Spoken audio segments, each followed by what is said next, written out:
Огласот за самовработување објавен од Агенцијата за вработување да го искористат и лицата кои се во социјален ризик со цел да не бидат дел од синџирот на наследена сиромаштија, порачуваат тренерите ангажирани преку UNDP, а се дел од оперативниот план на владата за вработување. Во тек е конкурсот за самовработување 2016 година со грант од 3000 евра за сите невработени лица. Гитоа всушност тоа е и шанса и за лицата во социјален ризик, роми и долгорочно невработени.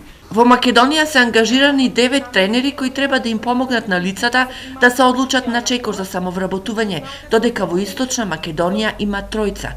Лани тие посетиле 450 семејства, а само во Берово, Делчево и Пехчево од посетените 105 семејства се самовработиле околу 40 лица. Очигледно е дека на овие маргинализирани семејства им е потребна дополнителна обука и едукација за да можат да пресметаат дали нивниот бизнис ќе биде профитабилен и да ги охрабриме тоа да го направат на еден домакински начин.